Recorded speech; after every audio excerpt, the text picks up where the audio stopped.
ಆಚಾರ್ಯರು ಹೇಳ್ತಾರೆ, ಯಾವುದೇ ಒಂದು ಕೆಲಸವನ್ನು ಸಿದ್ಧಿಸಿಕೊಳ್ಬೇಕು ಅಂದರೆ ಒಂದು ತಿಳ್ಕೊಳ್ಬೇಕು, ಎರಡನೇದು ನಮ್ಮ ಕ್ರಿಯೆ. ಅದಕ್ಕೆ ನೋಡಿ, ಕಾಯೇನ ವಾಚ ಮನಸ. ಕಾಯ ಅಂದರೆ ಶರೀರ, ವಾಚ ಅಂದರೆ ಮಾತು, ಮನಸ ಅಂದರೆ ಮನಸ್ಸು. ಇದನ್ನೇ ಆಗ ಹೇಳಿದ್ದು, ಮನಸ್ಸಿ ವಚಸಿ ಆತ್ಮನ, ಮೂರರಿಂದಲೂ ಕೂಡ ಬೇರೆ ವಚಸ ಬೇರೆ ಬೇರೆ ರೀತಿಯಿಂದ ಆಯಿತು ಅಂದರೆ ಅದು ಕೆಲಸ ಕೆಡುತ್ತೆ.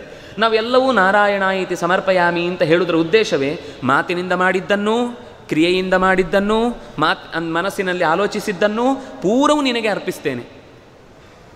ನಮಗೇನು ಅಂದರೆ ದೇವರ ಹತ್ರ ಒಳ್ಳೆಯವರಾಗಿದ್ದರೆ ಸಾಕು, ಉಳಿದವ್ರ ಹತ್ರ ನಮ್ಗೆ ಬೇಕಾದಾಗಿರ್ಬೋದು, ತಪ್ಪು. ಯಾಕೆಂದರೆ ಅವನ ಒಳಗೂ ದೇವರೇ ನಿಂತು ಮಾಡಿಸ್ತಾ ಇರೋದು. ಅವನ ಹತ್ರವೂ ನಾವು ಪ್ರಾಮಾಣಿಕವಾಗಿರಬೇಕು. ನಮ್ಮಲ್ಲಿ ಕೆಲವೊಂದೆಲ್ಲ ನಾವೇ ಅನುಕೂಲ ಸಿಂಧುಗಳನ್ನೆಲ್ಲ ಮಾಡ್ಕೊಳ್ಳೋದಿದೆ. ಜಗತ್ತಲ್ಲಿ ಜನರ ಜೊತೆಗೆ ಹಾಗೆ ಇರಬೇಕು, ಯಾಕಂದರೆ ಅವ್ರು ಹಾಗಿದ್ದಾರೆ ಅಂತ. ಅವ್ರು ಇನ್ನೇನೇನೋ ತಿಂತಾರೆ, ನಾವು ಅದನ್ನೆಲ್ಲ ತಿನ್ನಲಿಕ್ಕಾಗತ್ತಾ? ಅವ್ರು ಇನ್ನೇನೇನೋ ತಪ್ಪು ಕೆಲಸ ಮಾಡ್ತಾರೆ, ಅದನ್ನೆಲ್ಲ ನಾವು ಮಾಡಲಿಕ್ಕಾಗತ್ತಾ? ನಾವು ನಮ್ಮ ಕ್ರಮದಲ್ಲಿ ಇರಬೇಕು. 100ಕ್ಕೆ 100 ಇರುವುದು ಕಷ್ಟ ಆಗಬಹುದು, ಒಂದೇ ದಿವಸಕ್ಕೆಲ್ಲವನ್ನು ತಿದ್ದಲಿಕ್ಕಾಗೋದಿಲ್ಲ. ಆದರೆ ಕನಿಷ್ಠ ಪಕ್ಷ ಎಚ್ಚರದಿಂದ ಇದ್ದು ಒಂದು ಹಂತದವರೆಗಾದರೂ ನಾವು ಪ್ರಯತ್ನ ಮಾಡಬೇಕು. ಈಗ ಎಷ್ಟೋ ಸರ್ತಿ ಪ್ರಾಮಾಣಿಕವಾಗಿರ್ತಾರೆ ಅಂತ ಆದ ತಕ್ಷಣ ನಾವು ನಾಳೆ ಟಿ ವಿಯಲ್ಲಿ ಸುದ್ದಿ ಆಗ್ತೇವೆ ಅಂತ ಅನ್ನೋ ಭಯ. ಆತ್ಮಹತ್ಯೆ ಮಾಡಿಕೊಂಡ್ರು, ಕೊಂದು ಹಾಕಿದ್ರು, ಇನ್ನೇನು ಸುಪಾರಿ ಕೊಟ್ಟರು ಅಂತ ಈ ಥರದ ಭಯಗಳು ಇವತ್ತು ಜಾಸ್ತಿ ಇದೆ. ಅದರಿಂದಾಗಿ ಎಲ್ಲರೂ ಸಮರ್ಥನೆ ಮಾಡ್ತಾರೆ, ಇವತ್ತು ತಪ್ಪಾಗಿರೋದೇ ಸರಿ ಅಂತ. ಅಲ್ಲ, ನಾವು ಪ್ರಾಮಾಣಿಕವಾಗಿದ್ದೇವೆ ಅಂದರೆ ನಮ್ಮ ಸತ್ಯದ ಬಲ ಎಷ್ಟು ಅಂತ ನಾವು ತೋರಿಸಿಕೊಡುವುದಕ್ಕೆ ನಾವು ನಿಜವಾಗಿ ಪ್ರಾಮಾಣಿಕರಾಗಿರೋದು. ಪ್ರಾಮಾಣಿಕತೆಯನ್ನು ತೋರಿಸಿಕೊಳ್ಳುವುದು ಬೇರೆ, ಪ್ರಾಮಾಣಿಕರಾಗಿ ಇರುವುದು ಬೇರೆ. ಹಾಗೆ ಇದ್ದಾಗ ಖಂಡಿತ ನಮ್ಮನ್ನು ಯಾವ ದುಷ್ಟಶಕ್ತಿಗಳು ಏನು ಮಾಡಲಿಕ್ಕೆ ಸಾಧ್ಯ ಇಲ್ಲ. ಕೆಲವೊಮ್ಮೆ ಸಮಾಜದ ಒಂದು ದೊಡ್ಡ ಪರಿಸ್ಥಿತಿಯನ್ನು ಎದುರಿಸಲಿಕ್ಕೆ ಅನಿವಾರ್ಯವಾಗಿ ಕೆಲವು ತಪ್ಪುಗಳನ್ನು ಮಾಡಬೇಕಾಗ್ಬೋದು. ಅದು ನಮ್ಮ ಒಳ ನಿಯಮಕ್ಕೆ ವಿರುದ್ಧ ಇರ್ಬೋದು. ಆದ್ದರಿಂದ ಅದರ ಪರಿಣಾಮ ದೊಡ್ಡದಿದ್ದರೆ ತಪ್ಪು ಮಾಡಿ. ಈಗ ಆದೇಶ ಇಲ್ಲದೇನೆ ಸರ್ಜಿಕಲ್ ಸ್ಟ್ರೈಕ್ ಮಾಡ್ತಾರೆ ಅಂತಂದರೆ ಅದು ಒಳ್ಳೆಯ ಉದ್ದೇಶದಿಂದ ಮಾಡ್ತಾ ಇರೋದು. ಆದೇಶವನ್ನು ಪಾಲಿಸಲಿಲ್ಲ, ನೀವು ಅದಕ್ಕೆ ಸಾಕ್ಷ್ಯಗಳನ್ನು ಒದಗಿಸಿ ಒಪ್ಪಿಸಿಕೊಡಬೇಕು. ಮೂರ್ಖ ಪ್ರಶ್ನೆ ಇದು. ನಮ್ಮ ದೇಶದ ಒಳಿತಿಗಾಗಿ ನಾವು ಏನು ಮಾಡಿದರೂ ಸರಿ, ನಮ್ಮ ದೇಶದ ಒಳಿತಿಗಲ್ಲದೆ ಇನ್ನೇನು ನಾವು ಸಾರ್ವಜನಿಕವಾಗಿ ಮಾಡಿದರೂ ಏನೇನೋ ಭಾಗ್ಯಗಳ ಹೆಸರಲ್ಲಿ ನಮ್ಮ ಹೊಟ್ಟೆ ತುಂಬಿಸ್ಕೊಳ್ತೇವೆ ಅಂತಂದರೆ ಅದು ತಪ್ಪೇ. ನಮಗೆ ಸಾರ್ವಜನಿಕವಾಗಿ ಮಾಡಿದ ತಪ್ಪು ಅರ್ಥ ಆಗೋದಿಲ್ಲ, ಗುಟ್ಟಾಗಿ ಮಾಡಿದ ಒಳ್ಳೆಯ ಕೆಲಸ ತಪ್ಪು ಅಂತ ಅನ್ನಿಸ್ತಾ ಇದೆ. ಇದು ಒಂಥರ ವಿಚಿತ್ರವಾದ ಮನಸ್ಥಿತಿ ನಮ್ಮ ದೇಶದಲ್ಲಿ ಇವತ್ತು. ಅಂದರೆ ನಾವು ಶಾಸ್ತ್ರವನ್ನು ಅರಿತುಕೊಳ್ಳಿಲ್ಲ ಅನ್ನುವ ಕಾರಣಕ್ಕೆ ಈ ಆಕ್ಷೇಪಗಳನ್ನು ನಾವು ಬೆಳೆಸಿಕೊಳ್ತೇವೆ. ಆಚಾರ್ಯರು ಧರ್ಮ ಅಂದರೆ ಏನು ಅಂತ ಹಿಂದೆ ಹೇಳಿದರು. ಹಾಗೆ ಭಕ್ತಿ ಅಂದರೆ ಏನು, ಕರ್ಮ ಅಂದರೆ ಏನು, ಜ್ಞಾನ ಅಂದರೆ ಏನು, ವಿಜ್ಞಾನ ಅಂದರೆ ಏನು, ಇದು ಎಲ್ಲದರ ಡೆಫಿನೇಷನ್ನು ಕೂಡ ಅದನ್ನು 11ನೇ ಸ್ಕಂದದಲ್ಲಿ ಉದ್ಧವ ಮಾತನಾಡುವ ಸಂದರ್ಭದಲ್ಲಿ ಇಂಥ ಅನೇಕ ಮಾತುಗಳು ಬರ್ತವೆ. ಆದರೆ ಆಚಾರ್ಯರು ಅಲ್ಲಲ್ಲಿ ಬೇರೆ ಬೇರೆ ಪ್ರಸಂಗಗಳು ಬಂದಾಗ ಮತ್ತೆ ವ್ಯಾಸರ ಹೃದಯವನ್ನು ತೆರೆದಿಡೋದಕ್ಕೋಸ್ಕರ ಈ ಮಾತು ಹೇಳ್ತಾರೆ. ಯಾಕೆ ಹೇಳ್ತಾರೆ ಅಂದರೆ, ನಮಗೆ ಆ ಕ್ಲಾರಿಟಿ ಇದ್ದು ಅಂತಾದರೆ ನಾವು ತಪ್ಪು ಮಾಡುವ ಅವಕಾಶವೇ ಇರುವುದಿಲ್ಲ. ನಮಗೆ ಈ ಕ್ಲಾರಿಟಿ ಬರುವ ತನಕವೂ ಕೂಡ ನಮಗೆ ಎಲ್ಲವೂ ಕನ್ಫ್ಯೂಷನ್ನಲ್ಲೇ ಇರುವಾಗ ಧರ್ಮ ಯಾವುದು ಅಧರ್ಮ ಯಾವುದು, ಭಕ್ತಿ ಅಂದರೆ ಹೇಗೆ? ನಮಗೆ ಮನೆಯಲ್ಲಿ ಒಂದು 100 ಫೋಟೋ ಇರುತ್ತೆ ದೇವ್ರ ಮನೆಯಲ್ಲಿ. ಅದಕ್ಕೂ ನಮಸ್ಕಾರ, ಇದಕ್ಕೂ ನಮಸ್ಕಾರ, ಮತ್ತೊಂದಕ್ಕೂ ನಮಸ್ಕಾರ. ಕೆಲವ್ರ ಮನೆಯಲ್ಲಂತೂ ಆ ದೇವರು ಜಾಸ್ತಿ ಆದಷ್ಟು ಅವರು ತುಂಬ ಹೈರಾಣಾಗಿರ್ತಾರೆ. ನಮಗೇನು ಅಂದರೆ ಆ ಕಡೆಯಿಂದ ಅಲೋಪತಿಯೂ ಮದ್ದು ಮಾಡೋದು, ಈ ಕಡೆಯಿಂದ ಆಯುರ್ವೇದಿಕ್ಕೂ ಮಾಡೋದು, ಈ ಕಡೆಯಿಂದ ಹೋಮಿಯೋಪತಿಯೂ ಮಾಡೋದು, ಈ ಕಡೆಯಿಂದ ದೇವರಿಗೂ ಒಂದು ₹1 ಕಾಯಿನ್ ಹಾಕೋದು. ಯಾವುದ್ರ ಮೇಲೂ ನಂಬಿಕೆ ಇಲ್ಲ. ಯೋ ಯಚ್ಛ್ರದ್ಧಃ ಸಯೈವ ಸಹ. ಮುಖ್ಯವಾಗಿ ಶಾಸ್ತ್ರದ ಸರಿಯಾದ ತಿಳುವಳಿಕೆ ಬಂದಾಗ ಶ್ರದ್ಧೆ ಒಂದು ಮುಖ ಆಗುತ್ತೆ. ಸರಿಯಾದ ತಿಳುವಳಿಕೆ ಇಲ್ಲದೇ ಇದ್ದಾಗ ಅದು ಆ ಕಷ್ಟ ಬಂದಾಗ ಈ ದೇವರನ್ನು ಹೋಗಬೇಕು, ಈ ಕಷ್ಟ ಬಂದಾಗ ಈ ದೇವ್ರ ಹತ್ರ ಹೋಗಬೇಕು, ಈ ಕಷ್ಟ ಬಂದಾಗ ಈ ದೇವ್ರ ಹತ್ರ ಹೋಗಬೇಕು. ವಸ್ತುತಃ ಒಂದೇ. ಒಂದು ಕಡೆ ಕರಿಗಿರಿಗೆ ಹೋಗ್ತಾನೆ, ಒಂದು ಕಡೆ ತಿರುಪತಿಗೆ ಹೋಗ್ತಾನೆ, ಒಂದು ಕಡೆ ಉಡುಪಿಗೆ ಹೋಗ್ತಾನೆ, ಬೇರೆ ಬೇರೆ ಕಾರಣಕ್ಕೆ. ವಸ್ತುತಃ ಒಂದೇ ದೇವರಾದರೂ ನಮಗಲ್ಲೊಂದು ಭೇದ ಭಾವ ಚಿಂತನೆ ಬಂದಿರುತ್ತೆ. ಕಾರಣ ನಮಗೆ ಯಾವುದೋ ಒಂದು ಇಚ್ಛೆಯನ್ನು ಈಡೇರಿಸಿಕೊಳ್ಳಿಕ್ಕೋಸ್ಕರ ಮಾತ್ರ ದೇವರು ಬೇಕು ಅನ್ನುವ ಯೋಚನೆಗೆ ಬಂದಾಗ ಅನಪಾಯಿನಿ, ಭಕ್ತಿರಪಿ ಅನಪಾಯಿನಿ. ಅಪಾಯವನ್ನು ಒಡ್ಡದ ಭಕ್ತಿ ಬೇಕು. ಅದನ್ನು ಆಚಾರ್ಯರು ಹೇಳಿದರು. ನಮಗೆ ಇವತ್ತು ಮಾಡುವ ಭಕ್ತಿ ಅಪಾಯವನ್ನೇ ಒಡ್ಡತ್ತೆ. ಇವತ್ತು ತುಂಬ ನಂಬಿದ 4 ದಿವಸ ಹೋಗಿ ದೇವಸ್ಥಾನಕ್ಕೆ ನಮ್ಮ ಪ್ರದಕ್ಷಿಣೆ ಹಾಕಿ ₹1 ಹಾಕಿ ತುಂಬ ಭಕ್ತಿಯಿಂದ ಶ್ರದ್ಧೆಯಿಂದ ಹೆಣ್ಮಗಳು ಹೆಜ್ಜೆ ಪ್ರದಕ್ಷಿಣೆ ಬಂದು ದೇವರಿಗೆ ಸ್ತೋತ್ರವನ್ನು ಮಾಡಿ ಪೂಜೆ ಮಾಡಿದ್ಲು. ಒಳ್ಳೆ ಹುಡುಗ ನಿಶ್ಚಯ ಆಯಿತು, ತುಂಬ ಖುಷಿಯಾಯಿತು ಅವಳಿಗೆ. ಆಯಿತು, ನಿಶ್ಚಯ ಆಗಿ ಸ್ವಲ್ಪ ದಿವಸಕ್ಕೇ ಇನ್ನೇನೋ ಕಾರಣಕ್ಕೆ ಇದ್ದಕ್ಕಿದ್ದಾಗೆ ಅದು ನಿಂತು ಹೋಗ್ಬಿಡ್ತು. ಅವಳು ಇದ್ದಕ್ಕಿದ್ದಾಗೆ ದೇವಸ್ಥಾನಕ್ಕೆ ಬರೋದನ್ನೇ ಸ್ಟಾಪ್ ಮಾಡಿದ್ಳು. ನಾನು ಇಷ್ಟು ದಿವಸ ದೇವರಿಗೆ ತಿಂಗಳುಗಟ್ಟಲೆ ಎಲ್ಲ ಆರಾಧನೆ ಮಾಡಿದ್ದಕ್ಕೆ ನನಗೆ ಸಿಕ್ಕಿದ ಫಲ ಏನು? ಒಳ್ಳೆ ಹುಡುಗ, ನನ್ನ ಜೀವನ ಸೆಟ್ಲಾಯಿತು ಅಂತ ಅಂದುಕೊಂಡೆ. ಆದರೆ ಹೀಗೆ ಮಧ್ಯದಲ್ಲಿ ದೇವರು ಕೈ ಬಿಟ್ಟ. ಅದರಿಂದ ನಾನು ದೇವರನ್ನು ಇಷ್ಟು ತನಕ ಮಾಡಿದ್ದೆಲ್ಲ ವ್ಯರ್ಥ ಆಯಿತು, ದೇವರು ಇಲ್ವೇ ಇಲ್ಲ ಅಂತ ನಾಸ್ತಿಕ ಸ್ಥಿತಿಗೆ ಮನಸ್ಸು ಹೊರಟು ಹೋಗುತ್ತೆ. ನೀವು ಕಣ್ಣ ಮುಂದೆ ನೋಡುವ ಅನೇಕ ಘಟನೆಗಳು ಇದನ್ನು ನೀವು ಅನುಭವಿಸುವಂಥದ್ದನ್ನೇ ನಾನು ಹೇಳ್ತಾ ಇದ್ದೇನೆ. ಎಲ್ಲರೂ ಹಾಗೆ ಮಾಡ್ತಾರೆ ಅಂತ ಹೇಳ್ತಾ ಇಲ್ಲ ನಾನು. ಆದರೆ ಭಕ್ತಿ ಅಶುದ್ಧವಾದಾಗ ನಾಸ್ತಿಕತೆ ಜಾಸ್ತಿ ಬೆಳೆಯುತ್ತೆ. ಯಾಕೆಂದರೆ ಅವರಷ್ಟು ರಿವೋಲ್ಟ್ ಆಗುವವರು ಇನ್ನೊಬ್ಬರಲ್ಲ. ಅವರು ರಿವೋಲ್ಟ್ ಆದರೆ ಅವರಿಂದ ಆಗುವ ಸಮಾಜಕ್ಕೆ ಅನ್ಯಾಯ ಇನ್ಯಾರಿಂದಲೂ ಆಗ್ಲಿಕ್ಕೆ ಸಾಧ್ಯ ಇಲ್ಲ. ನೀವು ನೋಡಿ, ಈ ಬುದ್ಧಿಜೀವಿಗಳು ಲದ್ದಿಜೀವಿಗಳು ಅಂತ ಯಾರೆಲ್ಲ ಇದ್ದಾರೋ ಅವರೆಲ್ಲ ಒಂದಲ್ಲ ಒಂದು ಹಂತಕ್ಕೆ ಸಂಸ್ಕೃತಿಯ ಮನೆಯಲ್ಲೇ ಬೆಳೆದು ಬಂದವರು. ಆದರೆ ಅವರ ಪ್ರಶ್ನೆಗಳಿಗೆ ಉತ್ತರ ಸಿಗದೇ ಇದ್ದಾಗ ಅವರು ಅದಕ್ಕೆ ವಿರುದ್ಧವಾಗಿ ಧಾರ್ಮಿಕವಾಗಿ ನಾನು ಇದೆಲ್ಲ ಸರಿ ಮಾಡ್ತೇನೆ ಅಂತ ಹೊರಟು ಅನೇಕ ಮಾತುಗಳನ್ನು ಆಡ್ತಾರೆ, ಸಮಾಜದ ದಾರಿಯನ್ನು ತಪ್ಪಿಸ್ತಾರೆ. ಆಚಾರ್ಯರು ಅದಕ್ಕೆ ಹೇಳಿದರು, ಯಾವುದೇ ವಸ್ತುವನ್ನು, ಯಾವುದೇ ವಿಷಯವನ್ನು ನಾವು ತಿಳಿದು ಮಾಡಿದಾಗ, ವಸ್ತುವನ್ನು ಅರಿತಾಗ, ದೇವರ ಬಗ್ಗೆ ನಾವು ಚೆನ್ನಾಗಿ ತಿಳ್ಕೊಂಡ ಮೇಲೆ ಭಕ್ತಿ ಚೆನ್ನಾಗಾಗುತ್ತೆ. ಆಚಾರ್ಯರು ಭಕ್ತಿಯ ಡೆಫಿನೇಷನ್ ಕೊಟ್ಟರು. ಏನು ಅಂತ? ಮಾಹಾತ್ಮ್ಯ ಜ್ಞಾನಪೂರ್ವಸ್ತು ಸುದೃಢ ಸರ್ವತೋಧಿಕ ಸ್ನೇಹೋ ಭಕ್ತಿ ರೀತಿ ಪ್ರೋಕ್ತಃ. ಹೌದಲ್ವಾ? ಪ್ರತಿ ದಿವಸ ನಾವು ಎಲ್ಲೋ ಉಪನ್ಯಾಸಕ್ಕೆ ಬರ್ತಾ ಇರ್ತೇವೆ ಅಂತ ಇಟ್ಕೊಳ್ಳಿ. ಒಬ್ಬರು ಉಪನ್ಯಾಸಕ್ಕೆ ನಾವು ಹೀಗೆ ಬರುವಾಗ ನಮ್ಮ ಜೊತೆಗೆ ಬರ್ತಾರೆ, ನಮ್ಮ ಪಕ್ಕದಲ್ಲಿ ಎಲ್ಲೋ ಕೂತಿರ್ತಾರೆ. ಆದರೆ ಯಾವತ್ತೂ ಇವ್ರು ಮಾತೇ ಆಡಿಲ್ಲ, ಅವರು ಮಾತಾಡಿಲ್ಲ, ನಾನು ಮಾತಾಡಿಲ್ಲ. ಒಂದು ದಿವಸ ಯಾವುದೋ ನಗರ ಸಭೆಯ ಕಾರ್ಯಕ್ರಮ ಇತ್ತು, ಯಾರೋ ಊರಿನ ಹಿರಿಯರಿಗೆ ಸನ್ಮಾನ ಮಾಡೋದಂತಿತ್ತು.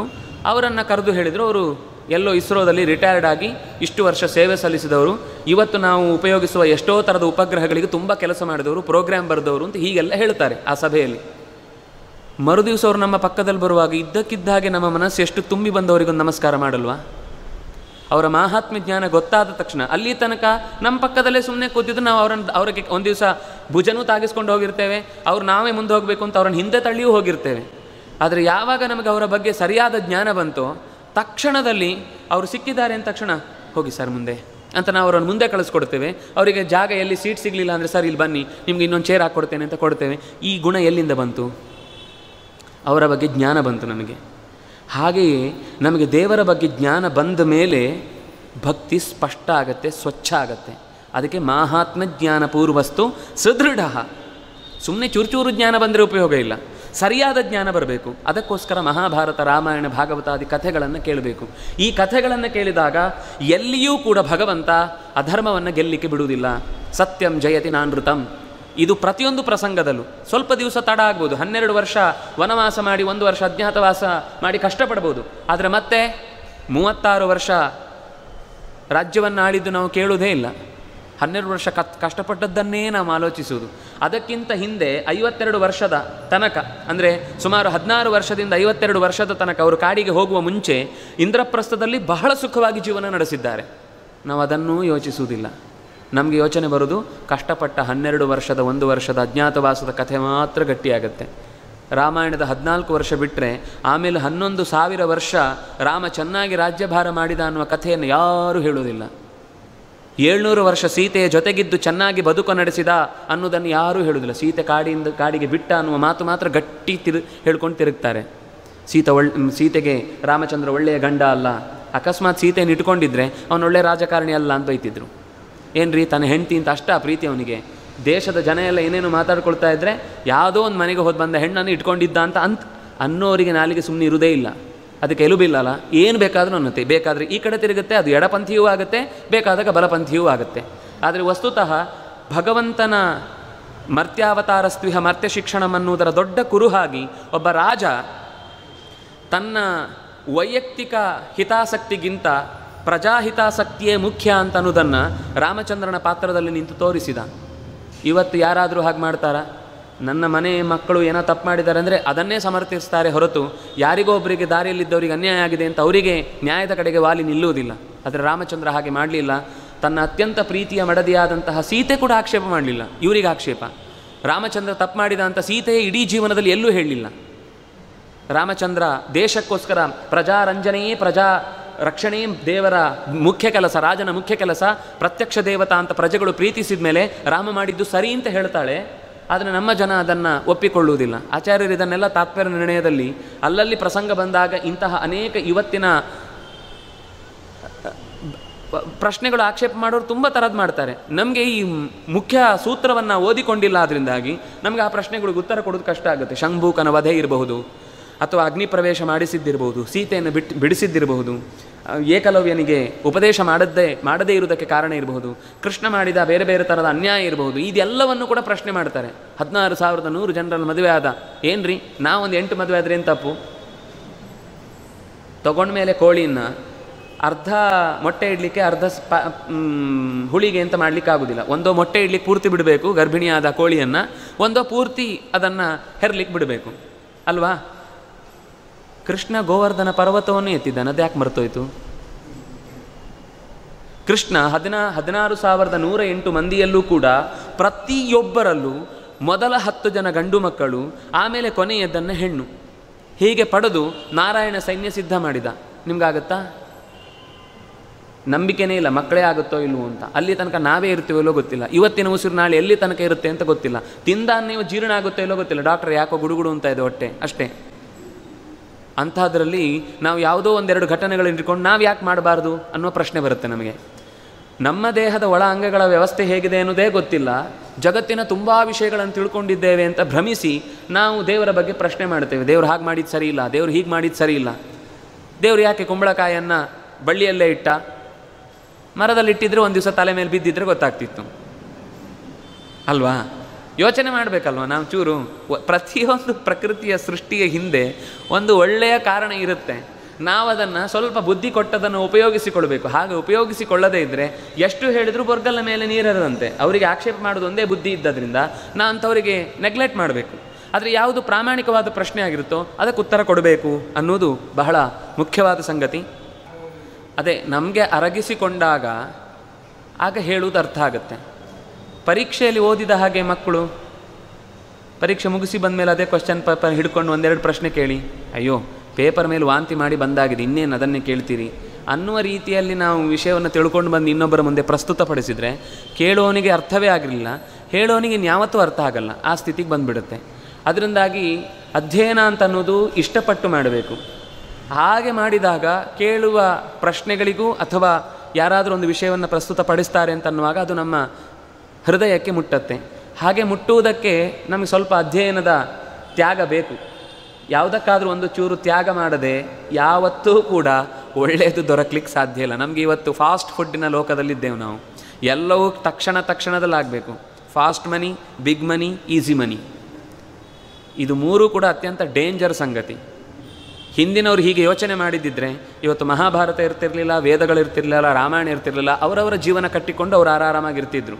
ಆದರೆ ಇವತ್ತು ನಾವಿಷ್ಟು ಸುಖವಾಗಿ ನೆಮ್ಮದಿಯಿಂದ ಇರಲಿಕ್ಕೆ ಕಾರಣ ಅಷ್ಟು ಋಷಿಗಳ, ಅಷ್ಟು ಜ್ಞಾನಿಗಳ, ಅಷ್ಟು ಸನ್ಯಾಸಿಗಳ, ಅಷ್ಟು ದೊಡ್ಡ ದೊಡ್ಡ ದೇವತೆಗಳ ದೊಡ್ಡ ತ್ಯಾಗ ಇದೆ.